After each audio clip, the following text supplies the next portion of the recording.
From serving ale to serving the king, the untold rise of Madame du Barry in the glittering heart of 18th century Paris, a young woman named Marie defied every expectation of her time. She was not born into nobility. She had no prestigious name, no fortune, and no formal education. But what she did possess was charm, ambition, and a mind sharp enough to change her fate forever. She would go from the shadows of a convent to the dazzling halls of Versailles. From a dismissed girl to the most influential woman in France, her name would become legend.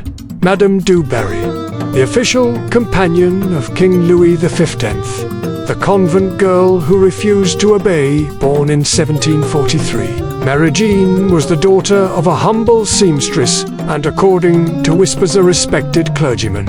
In her early years, her family hoped she would take a righteous path and enrolled her in a convent school to become a nun. But something didn't sit right. Marie wasn't drawn to the silent corridors or the prayers of devotion. Rumors spread that her schooling was paid for by a mysterious benefactor, possibly a man with personal ties to her mother. Left to fend for herself in the dazzling, dangerous streets of Paris, she had nothing but her wit and appearance. Instead of retreating into obedience, the teenage girl began to rebel. She started skipping lessons, formed secret attachments, and by the age of 15, she had already broken the mold society had placed on her. Her behavior shocked the sisters at the convent, and eventually she was expelled, cut off from the only place that had once offered her protection.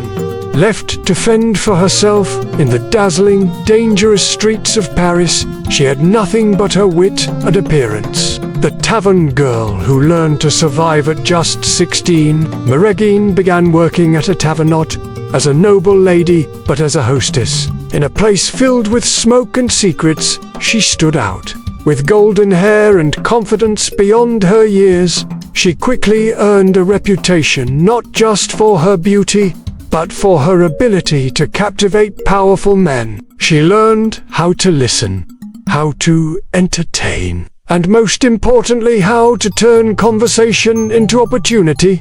Parisian elites started to notice her, and with the help of a well-connected nobleman, she was introduced to the inner circle of Versailles, the very heart of royal power. There, she transformed.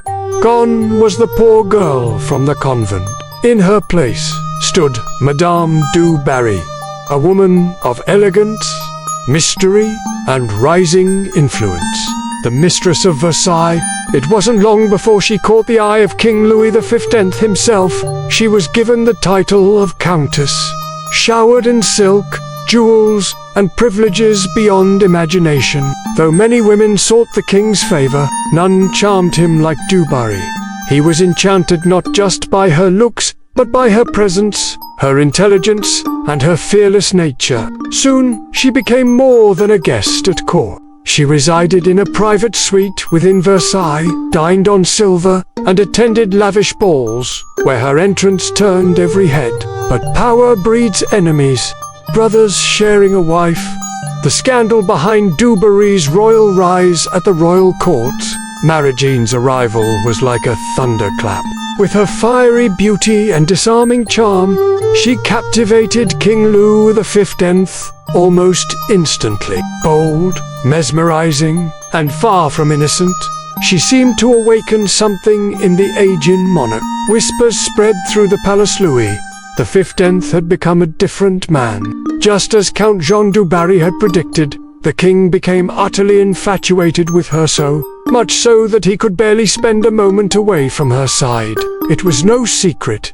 Marie was unlike any woman the king had ever known. If he was to keep her close, he had to legitimize her presence. So King Louis proposed a solution: have her married into the aristocracy. So intense was his attachment that rumors began circulating among courtiers. The king had developed a strange affliction. something no royal physician dared speak of publicly. Only later would unofficial reports emerge, suggesting the king had suffered a medical condition linked to overexertion in his private life. Though unconfirmed, the story added even more fuel to the legend of Madame du Barry. From courtesan to countess, a marriage of convenience, but a king couldn't simply spend his days visiting a woman with no noble title. Understanding the king's desires, Count du Barry orchestrated a most unusual arrangement.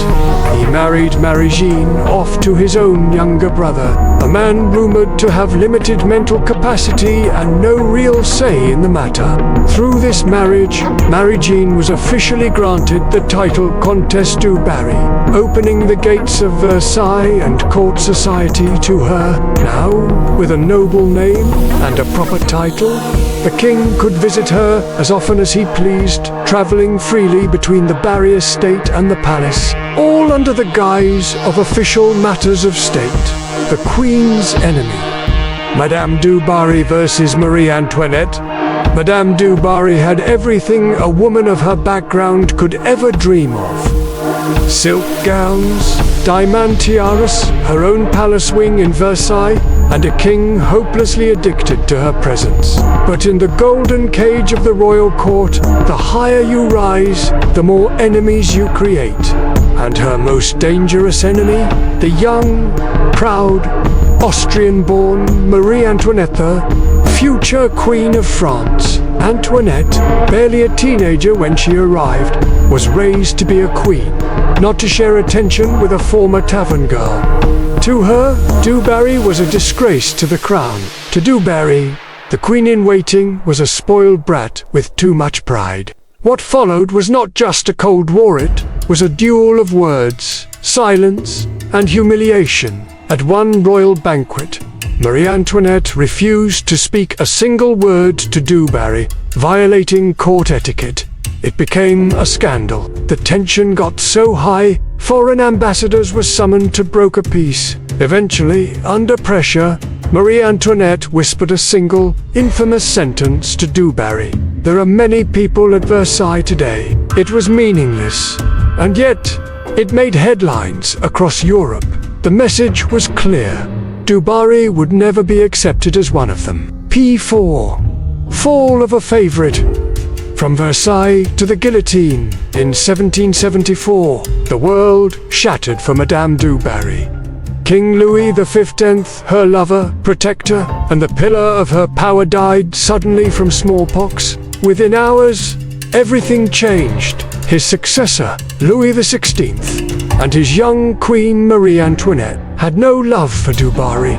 She was banished from court and forced to retreat to a quiet chateau in Louveciennes. Her jewels were seized, her titles stripped, and those who once bowed before her vanished like ghosts. But the worst was still to come. As the French Revolution erupted, the old world crumbled. Royalists fled, nobles were executed, and anyone associated with the monarchy became a target. In 1793, Madame du Barry was arrested.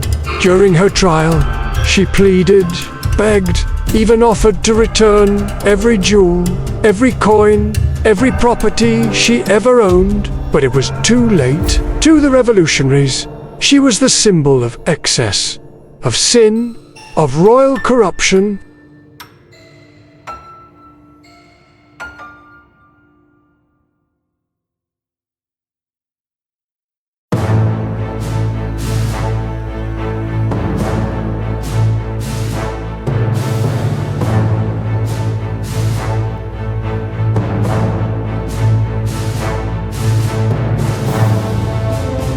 She wore crowns of diamonds and died under the blade of revolution. History remembers her by many names.